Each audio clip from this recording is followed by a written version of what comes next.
Hi friends, good morning. Welcome to me garden. எல்லோரும் எப்படி இருக்கிறீங்க? நான் கடவுள் கிருபையில் நல்லா இருக்கேங்க. நீங்களும் கடவுள் கிருபையில் நல்லா இருப்பீங்க நம்புகிறேன் ஃப்ரெண்ட்ஸ். உங்களுக்காக வேண்டிக்கிறேன். என்னடா ஒரே அடிநீத்தையே காமிக்கிறேன்னு சொல்லி பார்க்குறீங்களா? சும்மா வேலை இருக்குது இல்லையா, டைம் பாஸ் ஆகணும் இல்லையா, அதுக்காக நாங்கள்லாம் என்ன பண்ணியிருக்கோம் அப்படின்னா, அடீனியம் விதை போட்டு முளைச்சதை நானே என் சிஸ்டருமா சேர்ந்து அவங்களுக்கு இந்த அடீனியம் ஒட்டு போடுறதுனா ரொம்பவே என்னோடய சிஸ்டர்லாவுக்கு ஆசைங்க. அதனால் என்ன பண்ணுவாங்கன்னா, எல்லா சீடையுமே கலெக்ட் பண்ணி எல்லா செடிகளையுமே அவங்க வந்து என்ன பண்ணுவாங்கன்னா வளர வச்சு இந்த மாதிரி குட்டி குட்டி தொட்டியில் வச்சுருக்காங்க. ஸோ என்கிட்ட நிறைய கலர்ஸ் இருந்ததுனால நான் ட்ரிம் பண்ணி அவங்களுக்கு எல்லாத்தையும் கொண்டு போய் கொடுத்தேன். அவங்க அழகாக என்ன பண்ணாங்கன்னா, வீ கட்டு அண்டு டேப்லெட் கட் முறையில் அடீனியம் வந்து ஒட்டு போட ஆரம்பிச்சிட்டாங்க. கிட்டத்தட்ட ஒரு 80 செடிக்கிட்ட அவங்க ஒட்டு போட்டாங்க. உண்மையாகவே பொறுமையின் சிகரம் தான் அவங்க. எனக்கெல்லாம் அந்தளவுக்கு சத்தியமாக பொறுமை வராது. பார்ப்போம், நம்மளும் ஒரு அடீனியம் காட்டை உருவாக்குவோன்ற மாதிரி அவங்களும் ட்ரை பண்ணிட்டாங்க. ஸோ இந்த அடீனியமெல்லாம் எப்படி நல்லா தேறி வருதுன்றதை பார்ப்போம். ரொம்ப ஈஸியாக பண்ணாங்க அவங்க.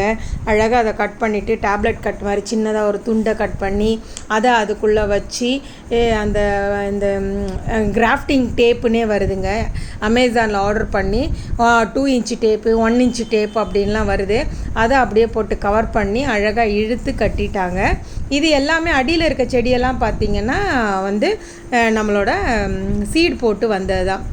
இப்போ இவங்க வந்து வீ கட் கிராஃப்டிங் பண்ணுறாங்க. முதல் பண்ணது tablet cut grafting, we cut grafting பண்ணுறாங்க. இந்த கிராஃப்டிங்கில் பார்த்தீங்கன்னா இந்த இலைகளெல்லாம் அவங்க எடுத்துடுறாங்க. ரொம்பவே ஈஸியாக பண்ணாங்க அவங்க. ஸோ உண்மையாக எல்லாருக்குமே வந்து இந்த பொறுமை வராது. So she is great.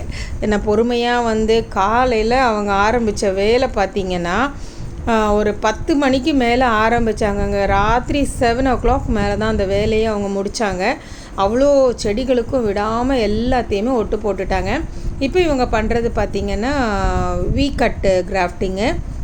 இவங்க ஒரு பிளைடு வச்சு யூஸ் பண்ணுறாங்க. சென்டராக இது வீயாக கட் பண்ணிக்கிறாங்க. கட் பண்ணி அந்த சின்ன சின்ன துண்டுங்களெல்லாம் எடுத்துடுறாங்க. நிறைய இந்த மாதிரி இவங்க டபுள் கலர் ட்ரிபிள் கலர்லாம் இது கிராஃப்டிங் பண்ணி வச்சுருக்காங்கங்க. வர நாட்களில் நான் இது எந்த அளவுக்கு சர்வே ஆகிருக்குன்ற வீடியோவும் உங்களுக்கு போடுறேன். ஸோ கிராஃப்டிங் பண்ணுறது ரொம்ப ஈஸிங்க.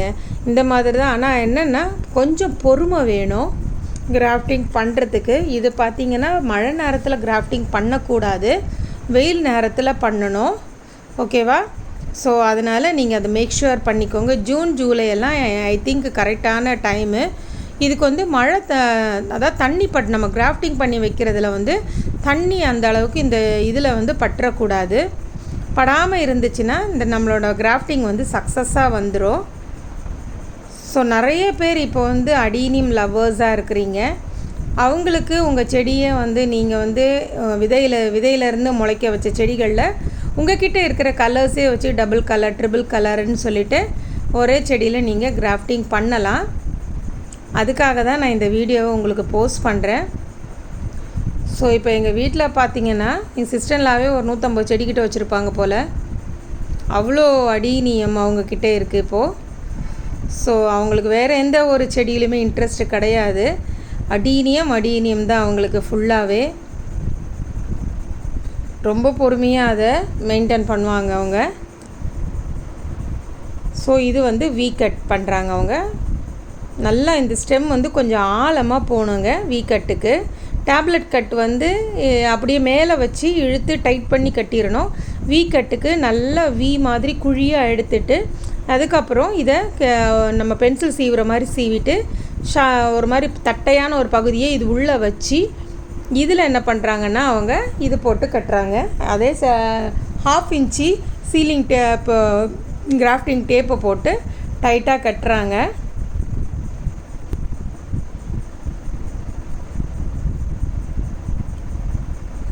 ஸோ இது அமேசானில் கிடைக்குதுங்க. விலையுமே ரொம்ப கம்மி தான்.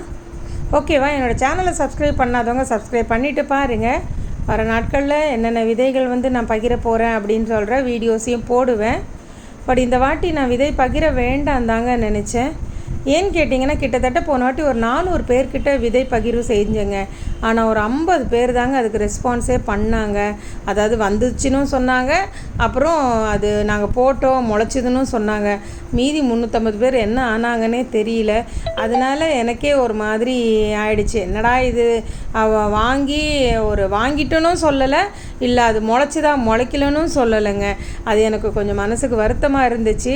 சரி என்ன பண்ணுறது, விதைகளை சேகரிச்சுட்டேன், அதனால கொடுக்கணும் அப்படின்றதுக்காக விதை பகிர்வு கொடுக்கலான்ட்டு இருக்கிறேன். வர நாட்களில் அதுக்கான இதெல்லாம் ரெடி பண்ணிகிட்டு இருக்கிறேன். ஸோ என்னோடய சேனலை தவறாமல் சப்ஸ்கிரைப் பண்ணிவிட்டு பாருங்கள். இது பார்த்திங்கன்னா அவங்க எல்லாத்தையுமே ஒரு கவரில் போட்டு நூல் போட்டு கட்டிட்டாங்க. எல்லாம் கிராஃப்டிங் பண்ண எல்லாத்தையுமே, அதாவது வீக்கட் பண்ண எல்லாத்தையுமே கவர் போட்டு மூடியிருக்காங்க. டேப்லெட் கட் போட்டது வந்து ஆல்ரெடி அது கவரில் தான் இருக்கிறதுனால அதுக்கு அவங்க கவர் போடலைங்க. இதை ஒரு செமிஷேடான ஒரு பிளேஸில் வச்சுருக்காங்க. இங்கே மழை தண்ணியோ இல்லை ரொம்ப வெயிலோ வராது. அதனால் இந்த மாதிரி அவங்க பண்ணியிருக்காங்க. பார்த்தீங்களா, அழகாக இருக்குல்ல. Have a nice day.